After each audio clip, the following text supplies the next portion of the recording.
C'est bien putaclic. Non, non, Oh bah par contre c'est mon métier les gars. Donc... c'est pour ça. Ton métier c'est d'être putaclic. Ah oui complètement. Ouais. je vends pères et mères pour un clic. C'est bon. Je suis Jonas Koufignal, Head of Growth chez Iconosquare. Voilà, je travaille sur la thématique du marketing digital dans le SaaS depuis 6-7 ans maintenant. J'avais commencé chez Webmechanic, une solution de marketing automation open source. Là, les stratégies inbound, on en parle beaucoup. Ensuite, je suis allé chez Celsius au moment où ils ont fait une grosse levée de fonds, c'était en 2018. À ce moment-là, toujours dans le SaaS, toujours en B2B, pour une solution de CRM et facturation. Et plus récemment, voilà, ça fait 1 an que je suis chez Iconosquare. Iconosquare, Social Media Analytics, donc un SaaS encore en B2B majoritairement, puisqu'on travaille avec des agences et des grandes marques, et on leur propose des reporting, outils de publishing, social media monitoring pour Instagram, Facebook, Twitter, LinkedIn. Et du coup là on va parler de SEO avec une stratégie sur TikTok. Problématiques, on en a beaucoup, mais celle sur laquelle on va se pencher aujourd'hui, c'était une problématique purement SEO. On a vu il y a 1 an, à peu près à la même période, avec le premier confinement, une montée en puissance du réseau social TikTok. Et nous, à Iconosquare, on propose du social media analytics sur les réseaux sociaux, et donc on s'est dit, voilà, on peut ajouter TikTok parce qu'il y a effectivement une demande, et une demande aussi de nos clients, les marques qui vont utiliser ce canal également pour leur visibilité. Pour l'objectif, c'était de tester le marché pour nous. Donc on a créé un outil, un free tool au démarrage vers lequel on voulait envoyer du trafic. Alors bien sûr, quand on veut envoyer du trafic quelque part, on pense au payant, c'est assez rapide, mais à côté de ça, c'est pas un investissement long terme. Dès qu'on s'arrête, ça ne fonctionne plus. Du coup là, je pense que la communauté est au courant. Le SEO, investissement long terme, mais sacrément challengeant, puisque TikTok, il y a des requêtes qui arrivent dessus très très vite, désorganisées, des gens se sont déjà positionnés, des concurrents, et on essaie d'aller prendre notre place pour attirer du trafic sur des requêtes qui nous intéressent. Les TikTok Analytics, c'est ce qu'on peut proposer derrière.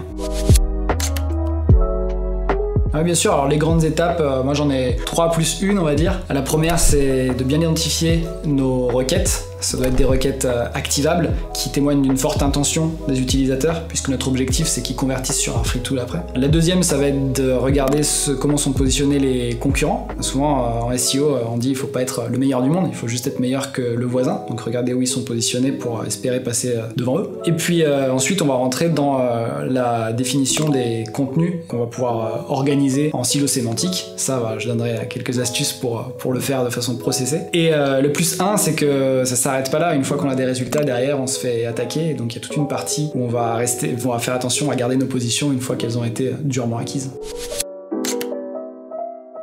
Ouais, les outils, ouais. Attention, les outils ils font pas tout, c'est surtout l'intelligence qu'on met derrière. Mais allons-y sur les outils. Ahref, ça c'est sur la partie, on va dire, pure SEO, pour regarder dans le détail ce que font les concurrents, qui y sont, si mes requêtes, les tendances sur mes requêtes et celles que je peux aller explorer. Ensuite, pour l'organisation du cocon sémantique et la définition, là, j'ai envie de dire, je vais vous présenter une cheat sheet, un fichier Excel qui permet que j'ai élaboré et qui permet de référencer l'ensemble du contenu des articles qu'on va vouloir publier et de les structurer de façon à anticiper la construction du cocon sémantique. Une fois qu'on a ce contenu, on va le comparer aux autres en direct pour voir si on a des chances de ranker. Pour ça, j'utilise Your Text Guru. Je vous montrerai comment ça fonctionne. C'est le feu, ce tool, il a été développé par des anciens de Quant, donc on parle à des vrais professionnels du SEO. Et enfin, comme je disais, pour garder ses positions, c'est important d'éviter une chose, c'est de se faire dupliquer le contenu. On en parle souvent, le duplicate, ça tue le référencement. S'il y a un acteur qui est mieux, qui sur toute chose étant égale par ailleurs, peut se positionner potentiellement mieux que nous, et qu'en plus il nous pique du contenu, il va passer devant. Et donc j'utilise Kill Duplicate pour, puis aussi ça peut envoyer des mauvais signaux à Google, j'utilise Kill Duplicate pour éviter de se faire prendre des positions là-dessus. Je pense pas que ça soit hyper compliqué. Alors après, c'est peut-être facile de dire ça après avoir passé des heures à éplucher des blogs et des tutos YouTube, etc. Et puis de l'expérience aussi. Mais je pense pas que ça soit vraiment compliqué. Il y a peut-être un point que je vois qui amène ce type de projet à se positionner en SEO sur des requêtes en particulier, à ne pas fonctionner, à ne pas aller où on veut. C'est la capacité de mise en œuvre sur la partie production de contenu, régularité, etc. Le projet, une fois lancé, on peut avoir d'autres sujets qui arrivent. Si jamais il est délaissé, les concurrents, eux, nous attendent pas. Alors la première étape, on va regarder les tendances sur les mots-clés sur lesquels on veut aller se positionner. Et ces mots-clés, il faut qu'ils aient une intention forte. Notre objectif, c'est que les personnes qui recherchent de l'information sur TikTok soient particulièrement intéressées par les insights, les analytics. Pour ça, dans Ahrefs, il y a la partie Keyword Explorer qui me permet déjà de choisir en haut sur quel moteur de recherche je veux me positionner et sur quel pays également. Alors chez Iconosquare, nous, majoritairement, notre audience, elle est aux États-Unis. Ensuite, elle est quand même relativement bien répartie dans l'ensemble du monde. Mais sur TikTok, voilà, on va aller chercher des premiers utilisateurs aux États-Unis. Généralement, ils ont un peu plus d'avance que nous sur ces sujets. Donc, si je tape TikTok Analytics, ça va déjà me donner une idée, voilà, aux États-Unis, de la difficulté, du volume et surtout, ce que je disais, de la tendance. Et ça, cette partie, pour moi, elle est assez intéressante parce que on regarde, en septembre 2019, on a des volumes qui sont à moins de 2000 requêtes. Et puis, ça va exploser sur la partie février 2020, boum, redescendre premier confinement et remonter, début d'année 2021. Donc on est déjà, ça c'est un premier élément pour avoir une idée de la popularité des mots-clés sur lesquels on va se positionner, c'est d'aller voir les tendances. Cette donnée, elle est récupérée par Ahrefs sur le fameux Google Trend, qui est aussi accessible, voilà, mais ici j'ai tout dans un seul endroit. C'est pas des volumes faramineux sur TikTok Analytics, mais comme c'est une intention particulièrement marquée, nous ça nous intéresse d'aller voir ce qui se passe là-dessus. Un autre élément intéressant sur Ahrefs, c'est que je vais pouvoir voir sur ce mot-clé, alors la SERP, c'est le résultat du moteur de recherche sur cette requête en particulier, et voir qui est ressorti, là dans ce cas-là, sur le top 5 au fil des années. Donc je vois qu'il y a très longtemps, il y avait Analysa, là j'ai identifié un concurrent effectivement de notre outil, notre free tool pour les TikTok Analytics, et puis je vais avoir tout de suite un concurrent direct de Iconosquare qui s'est placé dessus à partir de juillet 2020. Là, en août 2020, qu'est-ce que je vois ? Il y a un article Medium. Donc là, ça me donne une petite idée pour aller faire du backlink et contacter peut-être la personne qui a rédigé sur Medium. Medium disparaît du radar et plus récemment, on voit que la concurrence, elle s'est intensifiée parce que tout de suite, TikTok eux-mêmes se sont positionnés là-dessus. Tout de suite, Alpher et Medium qui est de nouveau là. Donc, il va falloir jouer en tout cas avec ces 5-là. Ce qui est intéressant, c'est de regarder du coup ces 5-là, c'est quoi leurs armes, quoi. Parce que moi, j'aime bien faire l'analogie, dire que le SEO c'est un peu comme si on était dans la savane, assoupi sous un arbre avec un pote, et puis il y a un lion qui arrive, et je dis ok, qu'est-ce que je fais? On part tous les deux en courant, et si je pique les baskets de mon pote, en fait, je vais pas aller courir comme Usain Bolt, hein. Par contre, je vais courir plus vite que mon pote, lui va se faire manger par le lion, et moi je vais m'en sortir. C'est un peu ça pour moi le SEO, c'est regarder ce que eux ils font. Inutile d'être parfait, faut juste être un peu meilleur que les autres. Alors justement, sur quels critères on va se baser? Là, nickel, dans Ahrefs, je vais avoir pas mal d'indicateurs,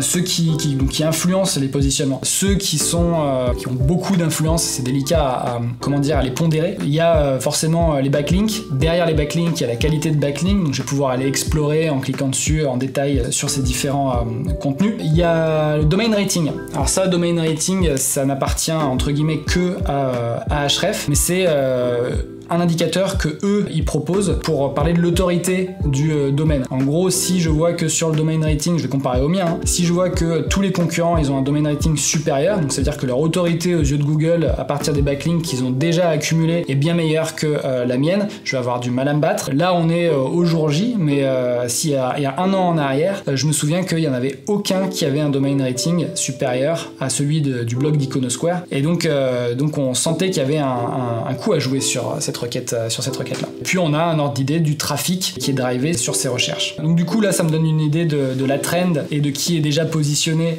sur cette requête en particulier. Alors bien sûr il y en a d'autres de requêtes à aller explorer. Pour ça, une autre partie de Ahrefs que j'aime bien utiliser, c'est le Content Explorer. Là je vais retourner aussi sur TikTok Analytics pour voir ce qui se passe sur cette requête en particulier. De nouveau, je peux choisir où est-ce que je veux voir cette requête apparaître. On va partir sur partout pour l'instant. Et première indication, je vois aussi, donc là si je remets dans le contexte, nous on s'est posé la question au moment où on voyait TikTok qui commençait à prendre beaucoup de popularité en avril-mai 2020. On était déjà à 347 publications, et vous voyez ce qui s'est passé à partir de septembre, boum, ça a explosé. Et si effectivement il y a des pics de mois au mois, moi. Ces données-là, faut aussi les prendre avec des pincettes puisqu'elles peuvent être erronées. Ce qui nous intéresse, c'est la tendance. Si je trace une courbe de tendance de novembre 2019 jusqu'à aujourd'hui, clairement, c'est pas exponentiel, mais ça prend déjà la forme d'une racine carrée, quoi. Du coup, là-dessus, je vais avoir des pages et plein d'options sur lesquelles je peux naviguer. Moi, j'aime bien aller regarder sur quelle plateforme ils sont disponibles, dans quelle langue, est-ce que j'ai des pages qui sont live ou cassées. Je pourrais rentrer dans le détail sur comment je les utilise par ailleurs, mais là c'est pas le sujet directement, on va dire. Une fois que j'ai regardé cette tendance sur ces mots-clés, je vais retourner sur mon keyword Explorer. J'aime bien avoir des idées en fait de mots-clés sur lesquels je peux me positionner. Donc là, je vais aller plus largement sur TikTok, toujours aux US, et là, je vais avoir sur la partie gauche, donc on voit déjà que quand on est sur TikTok seul, ça commence à être beaucoup plus délicat d'aller se positionner. J'ai pas parlé non plus pour l'instant du paid. Alors, pour moi, il y a énormément d'éléments à aller regarder, et ça peut faire aussi à ce moment-là l'objet d'un recording en particulier. Moi, j'aime bien regarder les related terms ou les search questions, parce que Google, on appelle ça un moteur de recherche. Moi, j'appellerais ça surtout un moteur de réponse, en fait. C'est un peu comme Jeopardy. Il faut se poser la question avec beaucoup d'empathie. Mes utilisateurs, qu'est-ce qu'ils posent comme question relative aux mots-clés TikTok? Et là, j'ai les réponses avec des données hyper intéressantes sur le volume, le nombre de clics, s'il y a effectivement des personnes qui se sont positionnées sur du paid sur ces sujets-là, et les sujets qui sont relatifs. Donc tout ça, ça va nous aider, en fait, à délimiter, on va dire, les contours de notre cocon sémantique pour rester sur le focus de nos requêtes activables. Et là, je vais passer du coup à l'étape de ok, maintenant on va définir ce qu'il va y avoir dans cette stratégie de contenu en connaissance de cause. Alors là, je passe sur on va dire ce que j'appelle la cheat sheet. C'est un petit Excel, un petit Google Sheet dont je me sers pour anticiper en fait la structure du cocon sémantique. En SEO, il y a une bonne pratique que du coup qu'on a utilisée à Iconosquare pour ressortir sur la thématique TikTok, c'est celle de cibler le cocon sémantique, cibler tous les termes qui nous intéressent autour de TikTok, les hiérarchiser, faire des pages piliers qui sont celles sur lesquelles on va positionner nos requêtes les plus importantes, et les mapper, les lier avec des pages qui vont sur les sujets plus en profondeur, donc de relations page parent à page enfant, et également avec des relations, on va dire frères-sœurs, sur des pages qui sont sur un même niveau. Alors dit comme ça, c'est compliqué à projeter, et c'est pour ça en fait qu'un tableau, mais ne serait-ce qu'à double entrée comme celui-là, et en fait il facilite beaucoup la conception du cocon sémantique. Donc déjà on est sur un champ sémantique, donc TikTok, et on en a identifié 4 principaux ici, donc les tendances, education, influencers et analytics, ce qui va nous intéresser beaucoup. Et à l'intérieur de chacun, on a délimité certaines requêtes sur lesquelles on pouvait se positionner parce que soit la concurrence nous le permettait, il y a une intention derrière, ce que j'ai dit, c'est peut-être le plus important à regarder. Et puis il faut être sur des volumes quand même qui nous intéressent et savoir aussi anticiper ce qu'on peut attendre comme volume de trafic sur certaines requêtes, parce qu'il y en a qui sont absolument pas tapées. C'est dommage de proposer à Google une réponse sur une requête qui n'est finalement pas faite. Donc voilà, l'entrée c'est la requête, le champ sémantique, la requête, le volume, la difficulté, tout ça c'est donné par Ahrefs. Et là on rentre dans le vif du sujet, on fait fonctionner le cerveau à ce moment-là, on le fait en équipe à Iconosquare, c'est un exercice assez sympa, parce qu'on le fait en intelligence collective dans un sens, et on définit quels vont être les sujets. Et là il y a un peu de métier parce que les titres, ça va être XX TikTok trends you need to follow, ou the most viral trend on TikTok. Voilà. Et ces articles enfants, donc on voit bien blog post child 1, child 2, child 3, on va organiser le maillage interne, donc les liens qui vont être faits de ces articles entre eux et vers l'article parent, qui est lui, the different trends on TikTok. Et c'est la query, ça va être TikTok trends. Pour l'exemple, je vais aller chercher le make money on TikTok, puisque là on a eu des beaux résultats sur celui-ci, où on avait en page pilier How to make money on TikTok, et on a 2 enfants. Alors il n'y a pas de règle là-dessus sur le nombre d'enfants, de pages enfants qu'on peut proposer. L'idée c'est non seulement de plaire à Google sur à ses crawlers pour qu'il identifie qu'on est à l'aise et qu'on est légitime sur ce champ sémantique et qu'on l'a bien bossé, mais aussi que le parcours d'un utilisateur qui renvoie aussi des signaux à Google. Google, quand il va nous ranker, il va aussi s'inquiéter au CTR, donc click-through rate, et s'il y a de l'activité, combien de temps un l'utilisateur va passer sur la page et est-ce qu'il va se déplacer à l'intérieur des pages et cliquer sur différents liens. Donc on facilite à la fois la navigation de l'utilisateur et on répond aux bonnes pratiques des crawlers de Google. Et c'est là qu'on est dans le juste sur une stratégie SEO quand on a une approche sur un cocon sémantique. Alors voilà, on a du coup construit un cocon sémantique sur le sujet de TikTok et on a une idée des requêtes qu'on cible, du contenu qu'on va pouvoir construire et de comment il va être maillé. Alors je fais un petit aparté sur cet aspect maillage interne. Qu'est-ce que ça veut dire en particulier? Est-ce qu'il y a des bonnes pratiques? Bah ouais, là oui aussi, on met pas les liens n'importe où. Les encres de liens sont importantes. L'encre de lien, c'est les mots qu'on va lire quand on va cliquer dessus. Et la position en fait de ces encres de liens, il y a pas mal de contenu sur ce sujet qui est proposé par historiquement Abondance. Et là je regarde de plus en plus ce que propose Eskimos parce qu'ils sont plein de bonnes pratiques et plein d'expériences. En gros, moi ce que je retiens lorsque je vais mailler différents articles entre eux, si je prends l'exemple de How to make money on TikTok, typiquement ça va être mon article par an, celui-ci, et du coup dans l'article par an, je vais faire apparaître dans le corps de texte au niveau des premiers paragraphes, donc dans le corps en bas des H2, les articles vers 10 ways to generate leads et how to get more TikTok followers, et dans ces articles enfants, dans le chapeau tout en haut, je vais mailler mon article par an. Voilà, c'est ça les bonnes pratiques. Alors là en 4e vitesse, mais la question revient souvent de ok, c'est bien, j'ai ma structure de maillage, mais comment on le met en pratique? Voilà, en fait avec un Google Sheet organisé comme ça, on peut voir où est-ce qu'on va devoir placer les liens une fois qu'on produit les articles. Et allons-y sur la production des articles. Alors là-dessus, il y a gros enjeux. C'est ça qui va faire le succès au final. Donc faut avoir des bons copywriters, que eux ils connaissent aussi, ils aient une approche SEO quand ils vont rédiger. Et puis il y a du temps incompressible à la rédaction de bons contenus. Et au final, c'est quelque chose qui est important de garder en tête.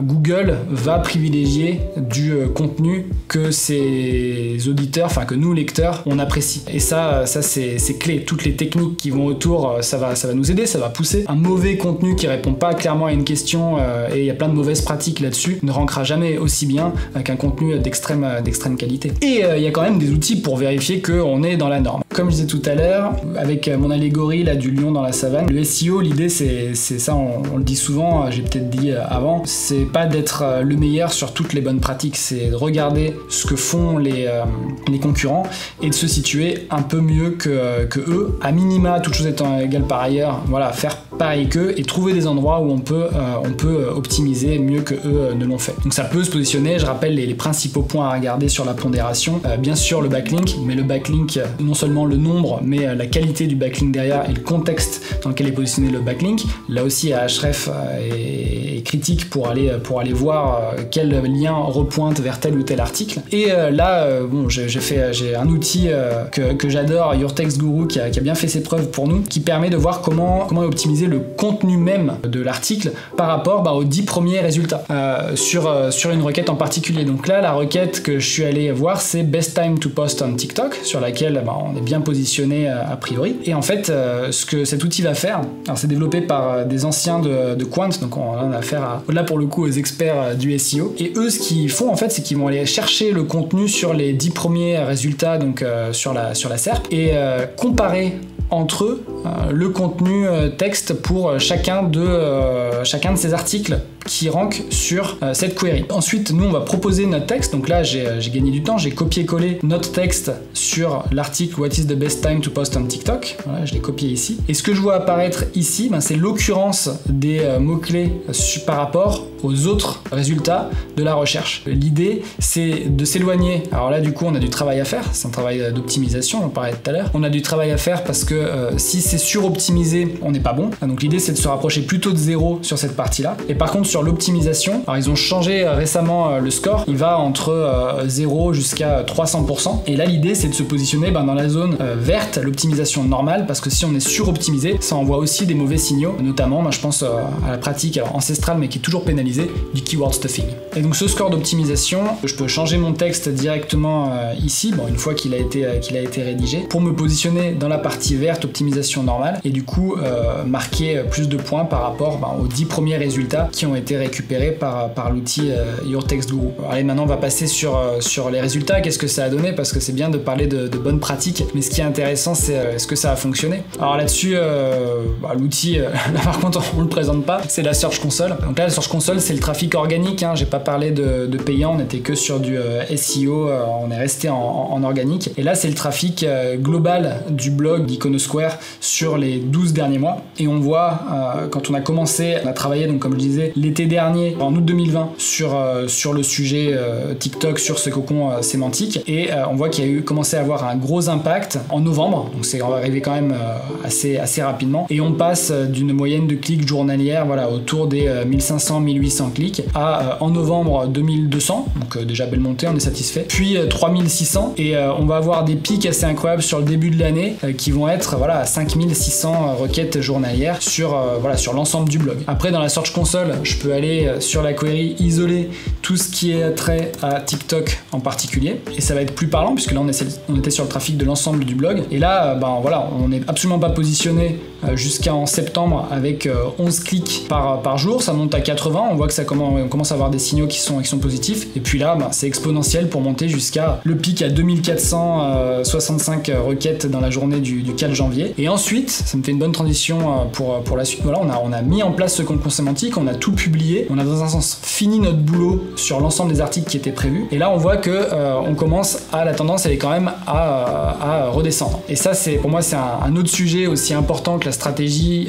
de base pour construire son cocon sémantique, c'est qu'une fois que le contenu il est publié, qu'il a ranké, qu'il a été identifié par Google, qu'on a du trafic qui est qualifié, en fait les concurrents ne nous ont pas attendus et eux aussi travaillent, les mots-clés deviennent de plus en plus concurrentiels et on se fait attaquer sur nos positions. Donc il y a un travail pour garder ces positions, de vérifier ce que font les autres concurrents et du coup de travailler à continuer l'optimisation et la mise à jour de ces contenus. Alors finalement problématique dans la problématique puisque on a du content decay, c'est la thématique, c'est ce que vous voulez plus d'informations là-dessus, c'est ce qu'il faut googler, content decay et comment est-ce que je lutte contre ce content decay. Alors il y a plein de raisons, comme je disais, la concurrence nous attend pas, il y a d'autres personnes qui sortent des super contenus, qui ont des domain ratings qui sont plus élevés, qui ont des stratégies de backlink qui sont plus élaborées que les nôtres et qui nous prennent des positions sur des mots-clés sur lesquels on avait préempté les premières places au démarrage. Pour continuer à lutter contre eux, déjà on retourne sur Ahref et on regarde l'évolution du positionnement des concurrents et parmi les petits outils que j'utilise aussi parce que ça handicape beaucoup, ça envoie des mauvais signaux en tout cas à Google, c'est la partie duplicate et pour ça j'aime bien utiliser régulièrement Kill Duplicate et sur Kill Duplicate j'adore cet outil parce qu'il va aller repérer pour nous les éventuels pas forcément concurrents mais n'importe quelle URL qui a copié tout ou partie de notre contenu et ils vont pas simplement nous les indiquer, ils vont aussi nous proposer des solutions justement pour faire en sorte qu'ils désindexent leur contenu parce que c'est pas réglo de faire ça. Et donc j'en parlais tout à l'heure, on a peut-être du content decay, donc on perd des positions sur best time to post on TikTok. Ici je vais la voir et donc du coup je vais m'intéresser et chercher les sites qui ont copié du contenu sur cette requête best time to post on TikTok et je vois que il y en a un premier ici qui a copié 85% du contenu. Alors ce que j'adore avec l'outil comme Kill Duplicate, c'est qu'il nous donne directement les solutions. J'ai qu'à cliquer ici et je vais pouvoir avoir des options comme contacter directement le site web parce qu'il allait chercher les coordonnées pour moi, aller contacter le provider d'hébergement, prendre des notes sur les actions que j'ai déjà faites. Et là typiquement, je vois que ça a été repéré déjà en décembre de l'année dernière et qu'il y a un mail qui a été envoyé au propriétaire du site. Donc en fonction de cette réponse, on aurait pu mettre directement qu'on a résolu ce problème parce qu'il n'y est plus. Ce qui n'est pas le cas actuellement. Donc du coup, il y a encore du boulot à faire sur cet article. Avec la partie nombre de requêtes et en fonction de là où tu arrives à ranker et sur le nombre de requêtes qui arrivent sur les mots-clés sur lesquels tu t'es placé, tu peux anticiper a priori le volume que tu vas pouvoir gagner. Nous, c'était assez énorme parce que sur ce segment-là, sur ce silo sémantique-là en particulier, on a fait plus de x3 en 4 mois, c'est ce que j'ai montré sur de l'organique pur. On est passé de 50 000 visiteurs par mois sur le blog à un pic à 170 000 visiteurs en janvier. Donc ça a bien fonctionné, mais ça s'arrête pas là. Parce que amener une audience, si elle n'est pas qualifiée, c'est une vanity metrics en fait. Ce qui est important, c'est de réussir à convertir ce trafic. C'est là où on voit s'il est qualifié ou pas. Et là, on n'est plus dans la stratégie SEO, on est sur une autre partie. Il faut réfléchir à voilà, où est-ce que je situe mes call to action sur les articles qui sont arrivés. Est-ce que je mets des pop-up? Comment est-ce que j'engage avec le contenu sur ces pop-up? Est-ce que c'est logique dans le parcours de l'utilisateur de cliquer à tel endroit? Et ça, je pense que c'est un sujet à part entière sur lequel vous allez faire d'autres skills. Le premier conseil, c'est de ne pas se laisser dépasser par finalement les conseils que je viens de donner et toute cette technique.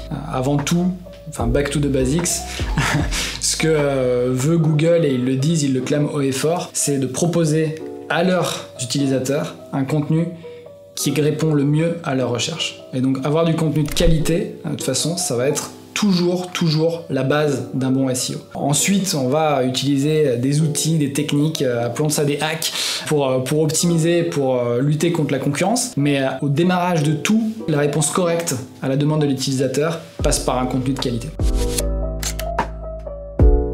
Un mot pour la fin, j'espère que ce skills il va servir à d'autres et va leur permettre d'avoir des bons résultats sur leur recherche, peut-être leur donner envie d'utiliser ces outils-là. Et je trouve que le média tel que vous le proposez, c'est super sympa dans ce sens parce que ça permet de partager aussi ces techniques qu'on découvre un peu au jour le jour et sur le tas, parce que comme beaucoup d'autres confrères, j'ai pas fait d'école ou pas eu de formation directement sur ces sujets-là, donc good luck.